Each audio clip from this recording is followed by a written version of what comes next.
Bienvenidos al curso de enfermedades raras o huérfanas, diagnóstico, tratamiento y rehabilitación, organizado por el Comité Multidisciplinario de Enfermedades Raras o Huérfanas del Hospital Nacional 2 de Mayo, con apoyo de la Oficina a la Capacitación, Docencia e Investigación del mismo hospital. Muy buenas tardes con todos. El día de hoy nos acompaña el doctor Alfredo Gabriel Won-Chang, médico asistente de Servicio de Hematología Especializada del Hospital Nacional Edgardo Rebagliati Martins, y nos trae el tema avances y experiencias en el manejo de la enfermedad de Gaucher. Estamos muy agradecidos de su participación en el curso de enfermedades raras o huérfanas y esperamos aprender un poco más acerca de lo que es la enfermedad de Gaucher. El día de hoy vamos a hablar sobre una de las muchas enfermedades de depósito lisosomal, que es la enfermedad de Gaucher, y que bueno, en los últimos años nos ha traído muchas gratificaciones y estamos tratando de mejorar el panorama a nivel nacional con un grupo de hematólogos con los que trabajamos. Y quiero presentarles un poco mi experiencia. Bueno, primero con el tema del disclosure, esta charla no ha sido financiada, por lo cual también el contenido es completamente independiente. Algo que hay que tener en cuenta es que nosotros le debemos mucho a la investigación de la insulina en las enfermedades de depósito lisosomal. ¿Por qué? Porque mientras que se investigaba la conformación de la insulina buscando formas sintéticas, se descubre en 1949 por Christian Ledoux el lisosoma, que es una de las últimas organelas descubiertas a nivel mundial, ¿no? Y con esto se abrió un gran panorama de explicaciones sobre muchas enfermedades raras que teníamos, digamos, ya mapeadas, ¿no? Entonces, las enfermedades de depósito van a tener algo en común, que son los lisosomas, que los lisosomas son como una especie de hub metabólico para la homeostasis de aminoácidos e iones a nivel celular, ¿no? Van a ser responsables de la degradación de múltiples macromoléculas y vamos a tener, por ejemplo, aquí los carbohidratos, los lípidos, los ácidos nucleicos y las proteínas. Entonces, todas estas células que están ya en envejecimiento, en destrucción celular, van a ser recicladas en estas zonas, estos lisosomas, mediante múltiples proteínas o hidrolasas, ¿no? Proteasas, glicolasas, lipasas y nucleasas, y después reorganizadas para su uso posterior, ¿no? ¿Qué va a pasar con estas enfermedades de depósito lisosomal? Es que van a haber ciertas alteraciones a nivel genético, generalmente monosómicas, ¿no? Que van a generar al final de que se acumulen estas proteínas que no pueden ser degradadas por diferentes motivos, ¿no? En la actualidad tenemos ya reconocidas por encima de 70 desórdenes, principalmente de tipo monogénico, son autosómicos recesivos la mayoría de estas, solamente 3 son ligadas al cromosoma X, que son, como saben, la enfermedad de Fabry, la de Hunter y la de Danon, ¿no? Y van a tener una clínica muy heterogénea. Pero lo que las une, lo que las hace bastante común, son los síntomas neurológicos y neurodegenerativos que van a presentar estas enfermedades, porque muchas de estas se acumulan a nivel del sistema nervioso central, ¿no? Y algunas otras, en menor medida, la visceromegalia y el componente sistémico, ¿no?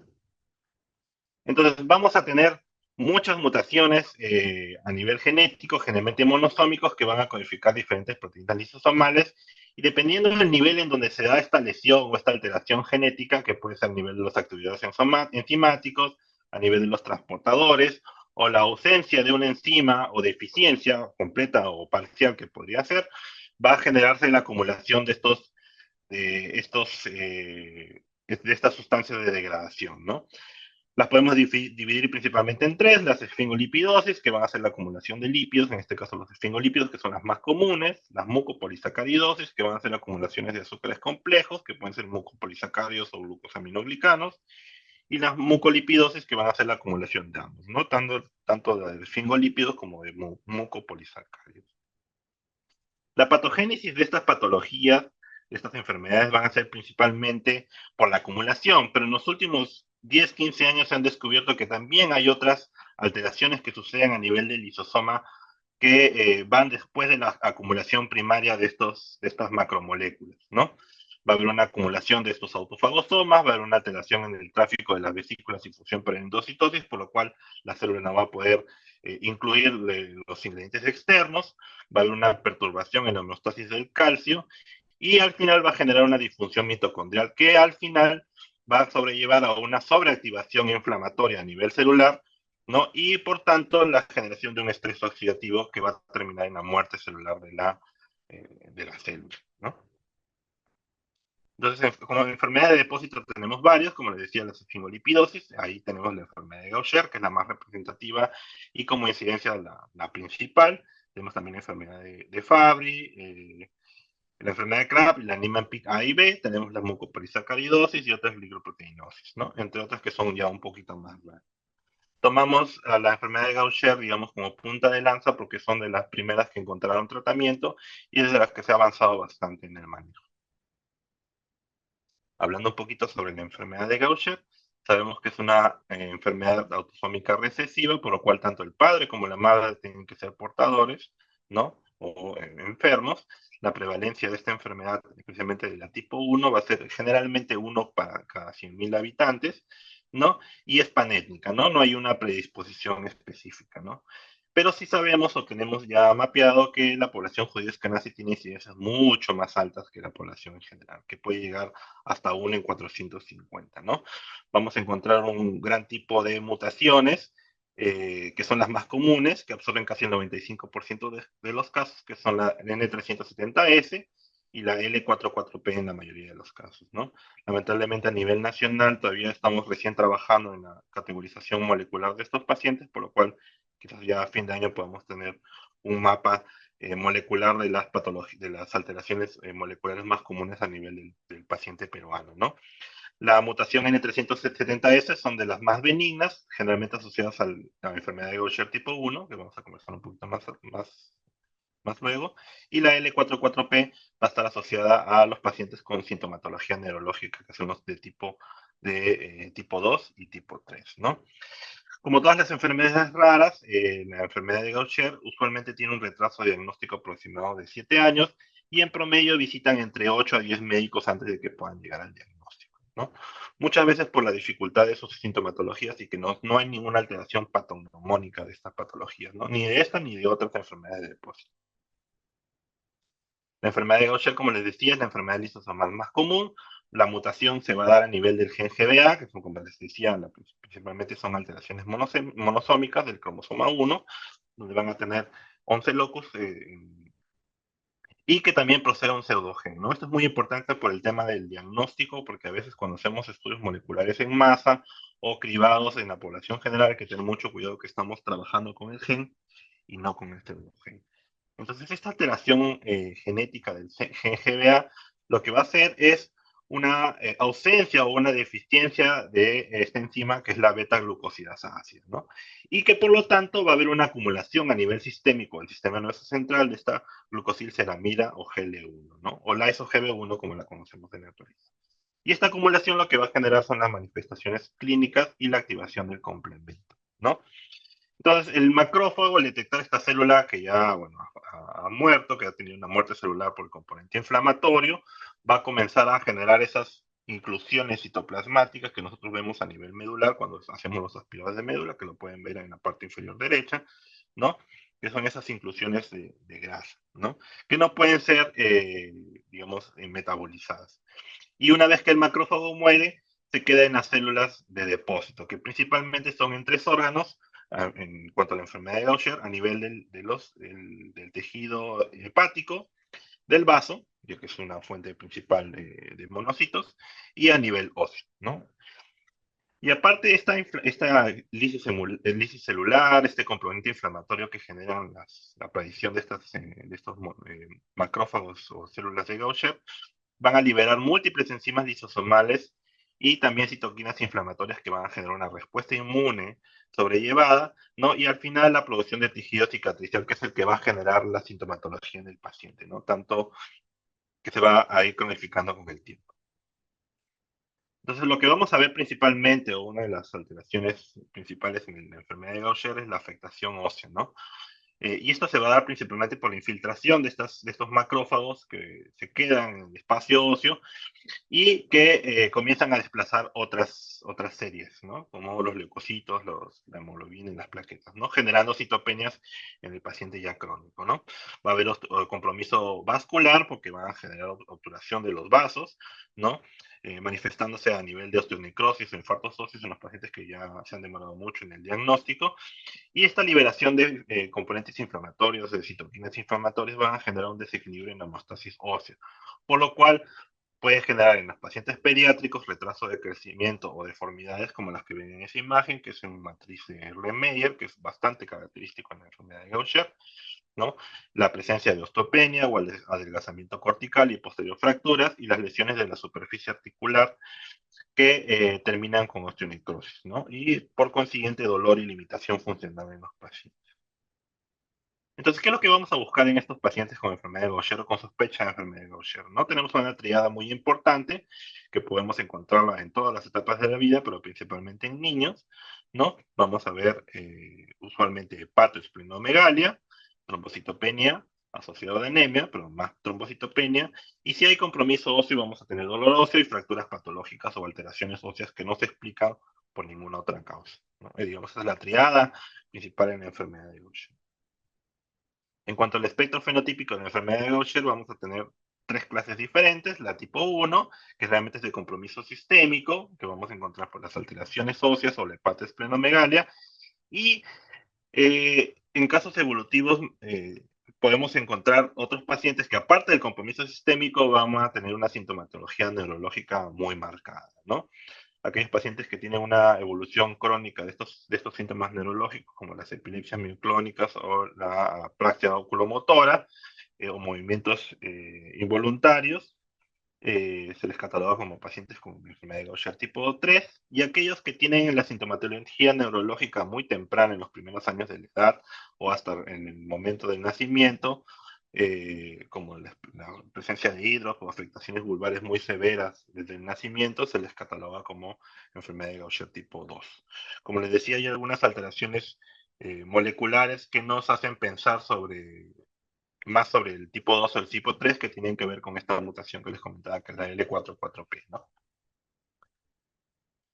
En cuanto a las expresiones que vamos a encontrar, en el tipo 1, como les decía, se va a manifestar principalmente de forma sistémica, con visceromegalia, hepatoesplenomegalia y presencia de alteraciones óseas. Y usualmente no hay alteraciones neurológicas, pero podemos ver algún tipo de manifestaciones como la polineuropatía, ¿no? Es algo bastante usual. Y aquellos que tienen enfermedades de tipo 3 pueden pasar inicialmente como un tipo 1, pero con el tiempo comienzan a aparecer alteraciones de tipo de apraxia oculomotora o alteraciones neurológicas cognitivas, ¿no? Que nos hacen ya sospechar de un tipo 3, ¿no? También vamos a encontrar alteraciones muy específicas como las calcificaciones a nivel valvular o problemas de disfagia.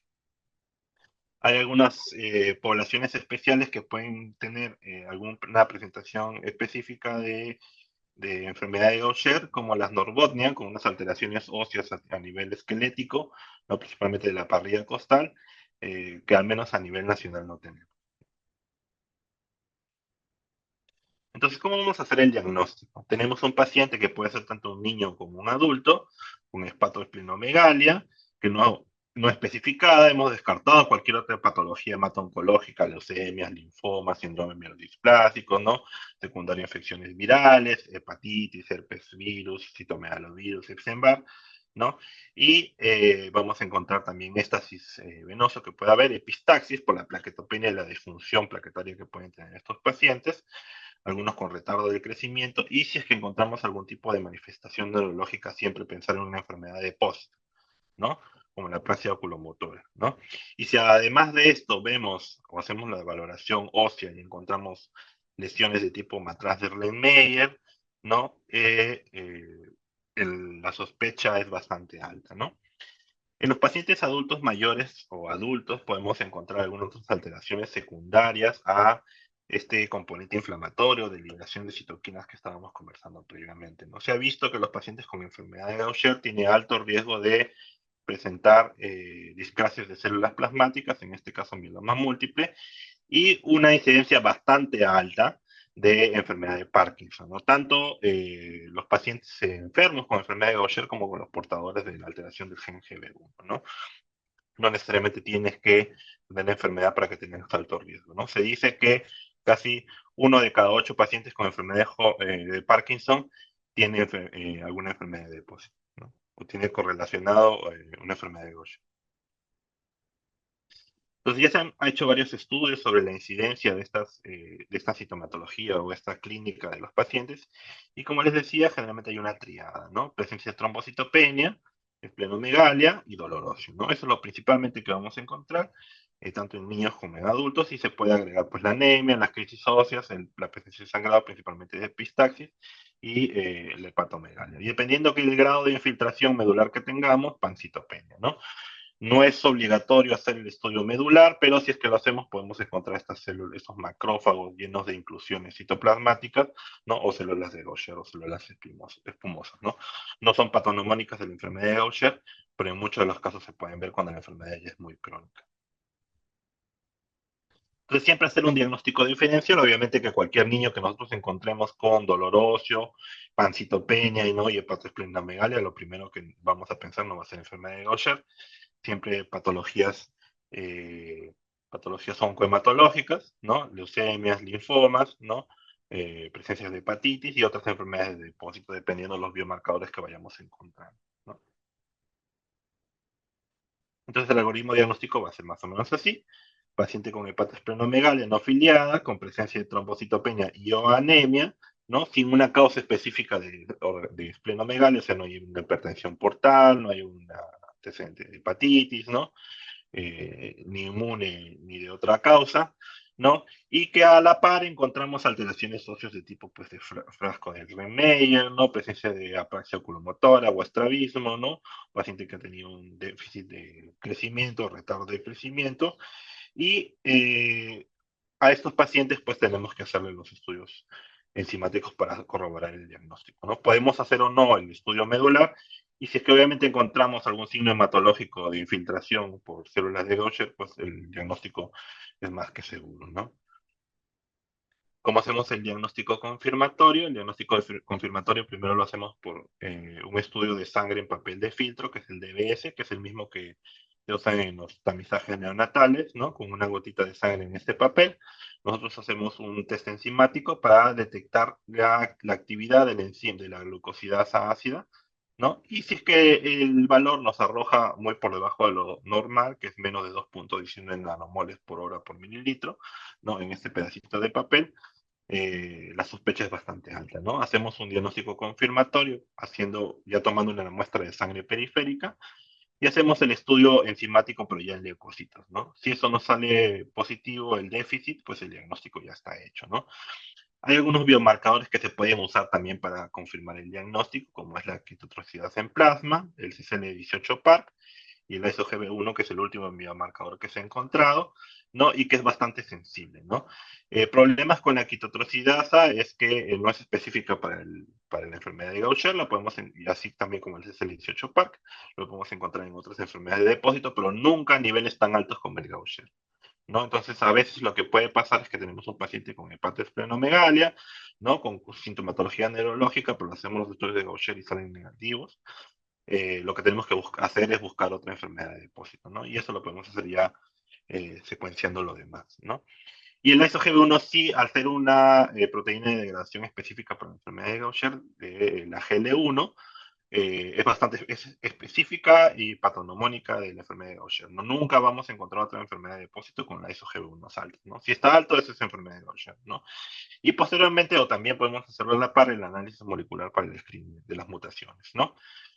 Principalmente buscando estas dos, en el 370S o el L44P, que nos ayude a poder distinguir si es que este paciente tiene riesgo o no de hacer una enfermedad de Gaucher tipo 2 o 3 a futuro, si es que no tenemos una sintomatología neurológica muy clara, ¿no? Entonces, como opciones terapéuticas, como decía, de todas las enfermedades de depósito, esta es una de las primeras en las que se descubrió. Se comenzó con la terapia de reemplazo enzimático en el 94 con la imiglucerasa, ¿no? Que fue sintetizada a partir de células de placenta, ¿no? Que es la que tenemos a nivel nacional. Y posteriormente salieron otras que vinieron pues de la síntesis de la zanahoria o otras moléculas, como son la taliglucerasa y la belaglucerasa. Tenemos también la terapia de sustrato, que evitamos de que se forme esta GL1 mediante la inhibición del sustrato, que es el miglustat y el iliglustat, que como característica principal es que este tratamiento se da por vía oral, Y en los últimos años, al no haber un tratamiento específico para los síntomas neurológicos, como saben, estas enzimas no pasan la barrera hematoencefálica, por lo cual la sintomatología neurológica no tiende a mejorar aún con el tratamiento, pero sí los síntomas sistémicos. Se comenzaron a buscar otras posibilidades de tratamiento y se encontró como el naloxona, ¿no? Este antitusígeno que usamos nosotros de forma regular para los niños, lo usan a dosis muy altas y lo que se ha visto es que esta terapia de chaperonas lo que hace es, hace pasar ayuda al desdoblamiento de las enzimas anormales y mejoran su estabilidad con el tiempo, ¿no? Mejorando, mejorando los síntomas neurológicos, ¿no? También está en estudios de investigación.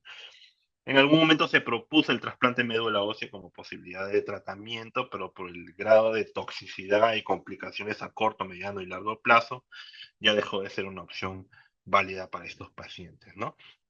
Y lo que estamos teniendo en los últimos años, en los últimos 10 años, es la terapia génica, ¿no? Que ya desde los últimos meses del 2023 hasta la fecha, ya hay más de 6 pacientes tratados con una evolución muy promisoria, ¿no? Que vamos a conversar en un ratito, ¿no? Y este es el estudio Galileo que les conversaba sobre la terapia génica, que lo que hacen es la inserción de un adenovirus, una familia de adenovirus que no es patogénica para las personas, y codifican esta enzima similar de la amilglucerasa a nivel de las células hepáticas, ¿no? Algo que hay que distinguir es entre la terapia génica, la terapia celular y la edición celular, que a veces hay mucha confusión en estos términos. Y tenemos que la terapia génica va a ser la introducción del material genético en las células normalmente mediante un vector que no se va a integrar al genoma del paciente. Es muy importante. Los primeros esfuerzos de terapia celular se hicieron en inmunodeficiencias con algunos virus que al final terminaban generando más problemas porque se veían alta incidencia de aparición de otras neoplasias como de leucemias, ¿no? Entonces esto se corrigió y se fue modificando y se encontró que uno de los mejores vectores que podíamos encontrar era el adenovirus y la ventaja es que no se integraba al genoma del paciente, por lo cual el riesgo de presencia de mutaciones era mucho menor, ¿no? Lo interesante es que es capaz de producir la proteína muy similar a la basal y va a ser usado principalmente en enfermedades hereditarias monogénicas, por lo que solamente se sintetiza una proteína, ¿no?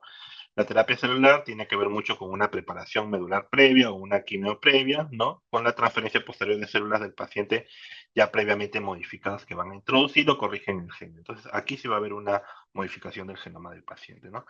La edición celular sí es la que va a implicar la agregación o eliminación o el cambio de algunas partes específicas del ADN mediante algunas proteínas especiales como los CRISPR, ¿no? Que también están en estudio, ¿no? Pero de todas estas, de las que más se ha avanzado, al menos en la enfermedad de depósito lisosomal, es la terapia génica, ¿no? Lo que va a hacer este estudio es, vamos a tener un virus, que como les decía es un virus similar al adenovirus, es una cápside especialmente, que va a tener una colita, que es la LSP, que es un promotor específico para el hígado, ¿no? Entonces, este virus va a viajar una vez insertado a nivel de las células hepáticas, se va a anclar, ¿no? Mediante esta proteína GCase, ¿no? Y lo que va a hacer es una estimulación de la producción de esta proteína GB185, que tiene una propiedad muy similar a la enzima humana, ¿no? Y por lo cual el paciente va a comenzar a producir la enzima de la glucosidasa de forma normal, ¿no? La ventaja de estos pacientes es que una vez hecho el procedimiento, la cantidad de hormonas sintéticas que pueden producir es bastante rápida, generalmente durante los días, y a los 3 primeros meses ya se les suspende todo, ¿no? Y no requiere una preparación previa, ¿no? Lo único que se hace es, se buscan que el paciente no tenga anticuerpos contra este vector para que no haya una depuración inmunológica de forma posterior, ¿no? Que es lo que se está evaluando al momento, ¿no? ¿Cuánto tiempo nos va a durar este virus insertado a nivel de las células hepáticas produciendo las enzimas de forma normal, ¿no? Entonces, lo que les decía, se administraba el virus, este virus tipo adenovirus, ¿no? Que tenía una colita que le da un tropismo específico para la célula hepática, se va a adherir a la célula hepática y va a infectar el hepatocito y va a generar de que se produzca, pues, esta integración genómica, ¿no? Entonces, a la fecha ya tenemos 6 pacientes tratados. Hace un par de semanas tuvimos la oportunidad de conversar con uno de estos pacientes. Muy interesante el procedimiento y bastante sencillo, sin gran riesgo. Los pacientes todos están vivos y con buenas respuestas de producción celular, ¿no? Y como ven, a lo largo del tiempo, tanto la actividad enzimática de plasma como de leucocitos aumenta con el tiempo, ¿no? Sin que haya depuración, ¿no? En los diferentes pacientes, ¿no? Sin grandes complicaciones infecciosas. Entonces, esto, digamos, a futuro va a tender a ser el tratamiento definitivo para los pacientes con enfermedad de Gaucher. Unos datos sobre la enfermedad de Gaucher en el Perú. Como sabemos, nosotros tenemos una incidencia en uno cada 100.000 pacientes. Si lo calculamos para 33 millones de habitantes, tendríamos que tener al menos 330 casos de pacientes con enfermedad de Gaucher a nivel nacional, ¿no? Como es el panorama en muchas de las enfermedades raras, son subdiagnosticadas, ¿no? Y a la fecha solo tenemos 35 casos registrados, de los cuales por un tema de aseguramiento solo 21 reciben tratamiento continuo, y de estos 3 pacientes son pacientes con enfermedad de Gaucher tipo 3 y un caso de pacientes con enfermedad de Gaucher tipo 2. Como saben, el aseguramiento a nivel nacional es muy dispar. La mayoría lo absorbe el CIS, que lamentablemente no, pese a que hay una normativa de fondo, no tiene acceso al tratamiento en la actualidad. Los 21 pacientes que reciben tratamiento continuo, la mayoría de estos pertenecen a E-Salud. Tenemos 3 centros de tratamiento, que son en Lima, en Chiclayo y en Arequipa, y que son 21 pacientes los que reciben tratamiento de forma continua, ¿no? Dentro de los hospitales, porque no hay un programa de infusión domiciliaria. Como les decía, tenemos ya una normativa que, bueno, obviamente declara de interés el tratamiento de las personas que padecen de enfermedades raras, pero lamentablemente esto se queda en el papel, ¿no? Y tenemos ya una valoración de tecnología sanitaria mediante el IESI que nos aprueba el uso del hemilucerasa a nivel nacional para las instituciones de salud, ¿no? Por lo cual, paciente que tiene salud debería o puede recibir tratamiento con hemilucerasa a nivel nacional, ¿no? A nivel de Perú, solamente tenemos una molécula que es la hemilucerasa. Se comenzó el tratamiento de reemplazo enzimático en el 94 con los pacientes dentro de un estudio de investigación y a partir del 2011 ya tuvimos tratamiento ya estable convencional con Cerizan y a partir del 1 de octubre del 2020, justo en medio de la pandemia, con Abceptin, ¿no? Que es una molécula similar. Entonces, ¿cómo hacemos el seguimiento en los pacientes con enfermedad de Gaucher, ¿no? Como es una enfermedad rara, tenemos que consultarlo con varios especialistas a la par, ¿no? Y hacer un seguimiento correcto para evitar estas complicaciones a largo plazo, ¿no? Obviamente lo ideal es que el paciente sea diagnosticado tempranamente para evitar complicaciones, pero lamentablemente en el contexto en el que estamos, la mayoría de los pacientes que tenemos son pacientes que se han demorado en diagnosticarse entre 6 a 8 años, ¿no? Por lo cual tienen múltiples complicaciones, principalmente óseas, ¿no? Tenemos ya unas guías de seguimiento que fue hecha en el 2004 por Pastores y actualizada en el 2016 por Big Straten, que nos dan unos objetivos terapéuticos para poder evaluar en la consulta con los pacientes, ¿no? Nuestros objetivos del tratamiento va a ser principalmente normalizar los niveles de hemoglobina, mejorar los recuentos plaquetarios para que sean seguros, reducir la viscomegalia. Obviamente tengamos en cuenta que va a llegar un momento en el que la hepatosplenomegalia o la esplenomegalia ya no se reduzca pese al tratamiento, que es simplemente por las complicaciones crónicas que tiene el paciente, ¿no? Evitar la necesidad de la esplenectomía. Muchos pacientes, como demoraba mucho el diagnóstico y no sabían qué cosa era, pues terminaban en esplenectomía y en biopsias que al final no ayudaban mucho, ¿no? Y que necesitamos tratar de evitar porque esto genera de que las complicaciones óseas sean mayores, ¿no? Prevenir las crisis óseas y las fracturas y promover un crecimiento óptimo en los pacientes, especialmente en el paciente pediátrico, ¿no? Una vez controlados estos, pues el seguimiento del paciente era mucho más sencillo, ¿no?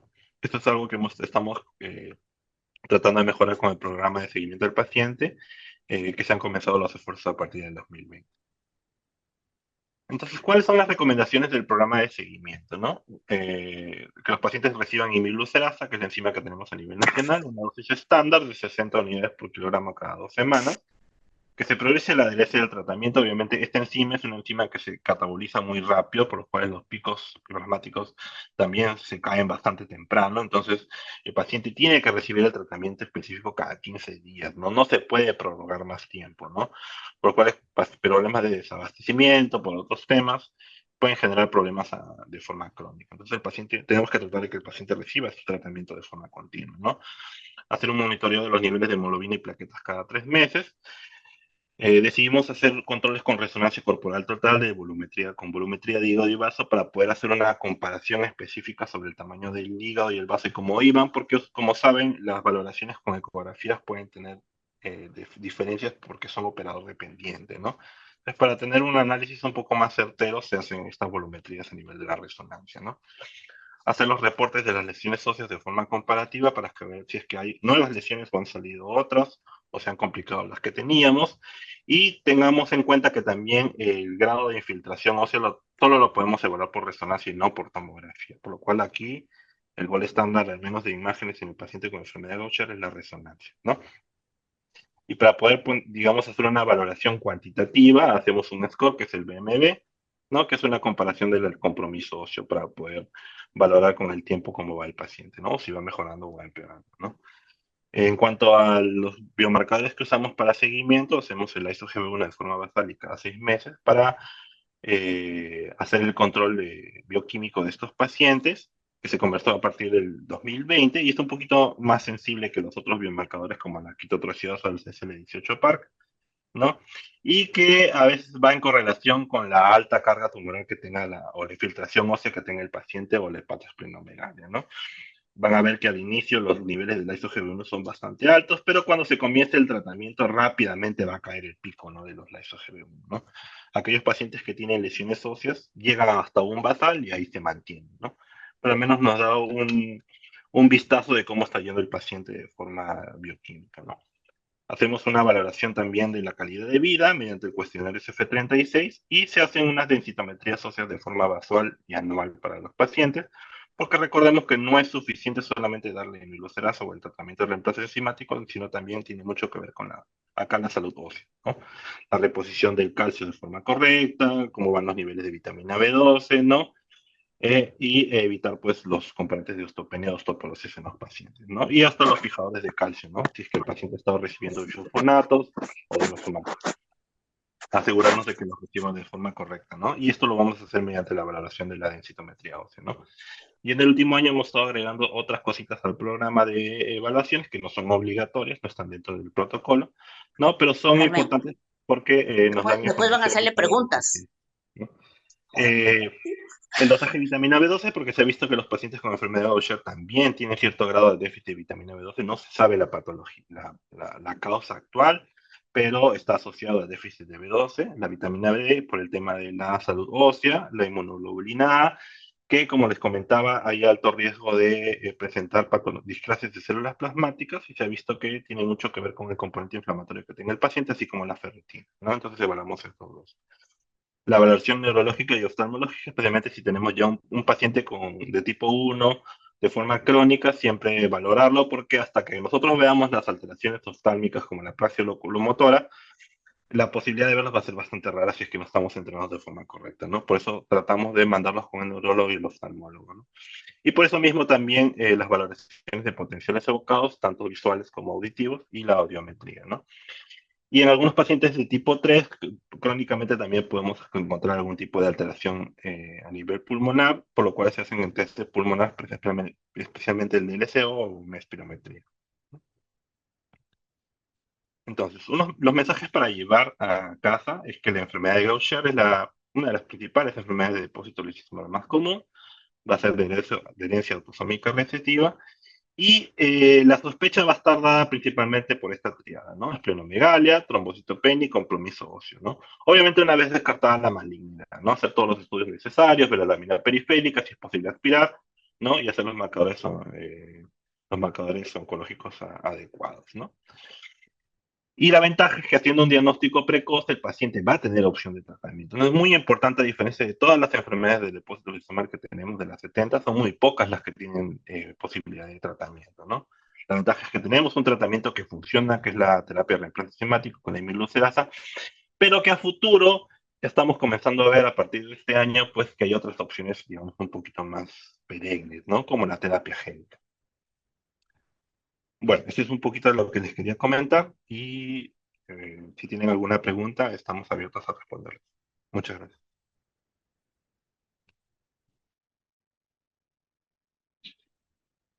Muchas gracias, doctor, por su exposición. En realidad los conceptos han quedado claros acerca de lo que es la enfermedad de Gaucher y cómo abordarla. ¿Algún consejo que tal vez le podría brindar al personal de salud para que puedan tener la sospecha, ¿no? Como hemos venido diciendo en los anteriores cursos que hemos tenido, la sospecha principal en el primer nivel de atención, ¿no? ¿Qué sugerencias le podría dar usted a todos los que lo están escuchando? Sí, bueno, de lo más común es un paciente pediátrico, o sea, un paciente pequeño, ¿no? Con presencia de anemia o trombocitopenia y hepatosplenomegalia, ¿no? Eso es lo básico. Si aparte de esto encontramos lesiones óseas o hay algún tipo de alteración neurológica, se tiene que descartar una enfermedad de depósito lisosomal. Eso da para tenerlo claro. No necesariamente enfermedad de Gaucher, ¿no? O un paciente que, digamos, ha tenido un desarrollo neurológico normal hasta los 3 5 años y comienza a retroceder y a la par comenzamos a ver otros compromisos sistémicos, descartar que no hay una enfermedad de depósito lisosomal, ¿no? Algo más de fondo hay ahí, ¿no? Y más aún si encontramos compromiso óseo o lesiones, ¿no? A veces las radiografías no son suficientes, pues hay que hacer estudios un poquito más profundos, pero si se halla una hepatosplenomegalia, pues el diagnóstico es bastante, la sospecha diagnóstica es bastante alta, ¿no?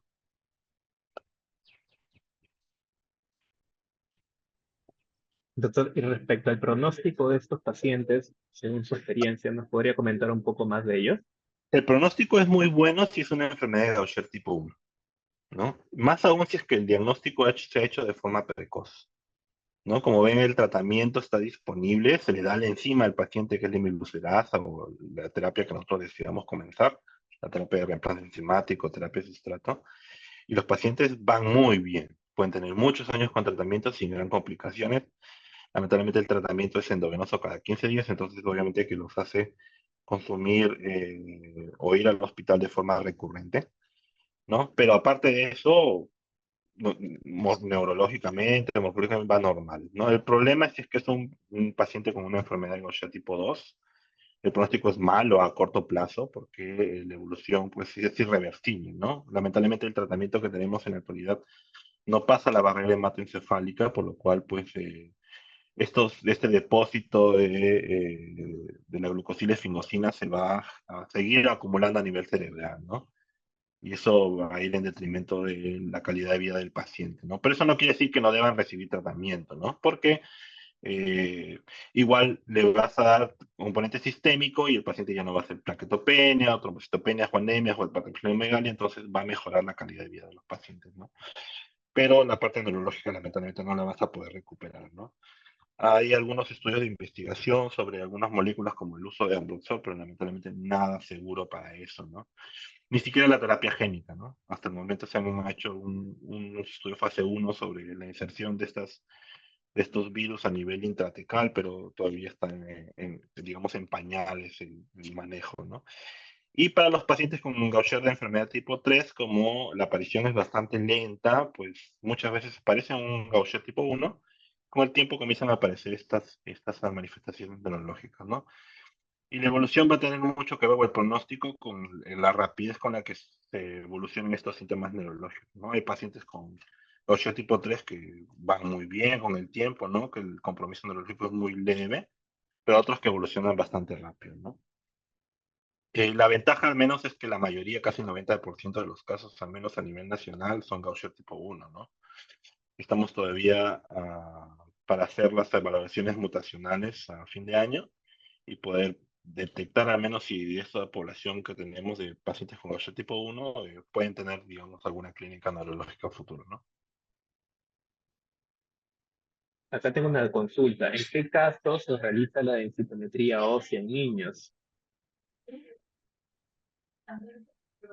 que tengan esa enfermedad, ¿no?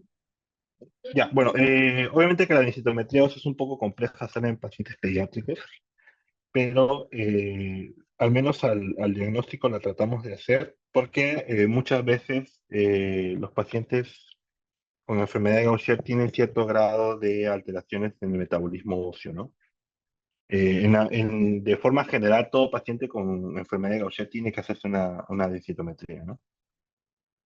para poder hacer el seguimiento y el control, ¿no? Hemos tenido algún caso de un paciente con múltiples fracturas pese a tratamiento y al final era porque tenía un déficit de vitamina D bastante serio, ¿no? Y tampoco recibía el calcio correcto, ¿no?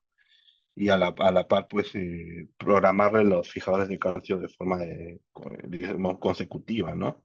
Pero no le quita, pues, el hecho de que pueda tener una osteopenia a la par, ¿no? Doctor, y en caso de las pruebas diagnósticas, sabemos que son pruebas especializadas.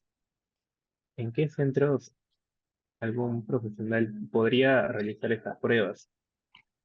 Sí, bueno, lamentablemente a nivel nacional no tenemos acceso a estas pruebas, los estudios enzimáticos. Ahí tiene mi correo, me pueden escribir a ese número y nosotros hacemos el contacto para poder enviar los estudios, ¿no? La primera prueba se hace con un papel de filtro, o sea, el envío es bastante sencillo, se le toma al paciente como si fuesen estos test de screening neonatales, ¿no? Se pone el papel de filtro y con esto podemos hacer tanto los estudios enzimáticos, solamente del DBS, y en la actualidad ya se pueden hacer tanto los lyso-Gb1 como el panel molecular mutacional, perdón, en el DBS, ¿no? Sin necesidad de mandar muestra de sangre total para los leucocitos que antiguamente se hacía, ¿no? Lo que sí los resultados demoran, ¿no? Demoran un poco. La prueba enzimática demora aproximadamente una semanita y si los estudios moleculares o mutacionales pueden demorar hasta un mes, ¿no? Antes era más, hasta 3 meses, ¿no? Pero es más o menos lo que se demora en hacer los estudios. Hay una consulta respecto a lo que es el tratamiento. Mencionan la medicación está disponible tanto para MINSA y salud.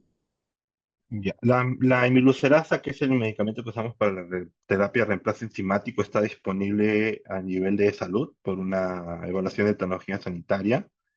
En el MINSA no, lamentablemente hay bastantes problemas de acceso, pese a que hay una ley de fondo, ¿no?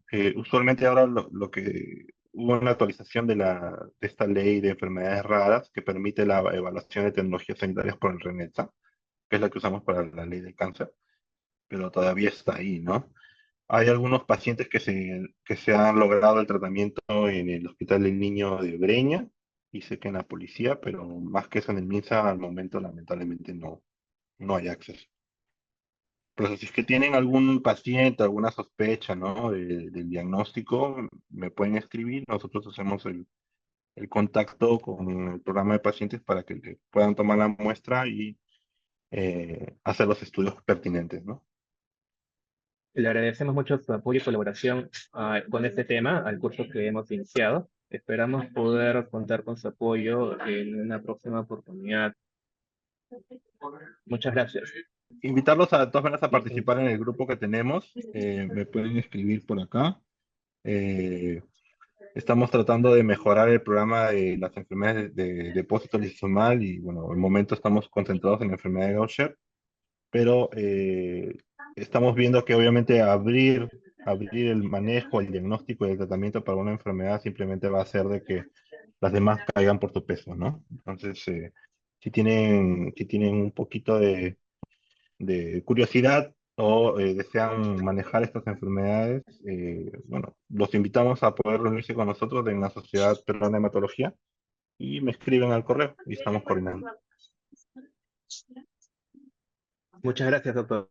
Dejaré sus ¿Listo? datos en el aula virtual. He dejado ya el link de asistencia en el chat. Y otra vez, muchas gracias por su apoyo. En caso tengan alguna duda adicional, voy a colgar un enlace en el aula virtual para que puedan colocar ahí sus dudas adicionales en caso no hayan surgido durante la exposición. Muchas gracias con todos y su asistencia. Los esperamos en la próxima clase. Listo, muchas gracias. Hasta luego.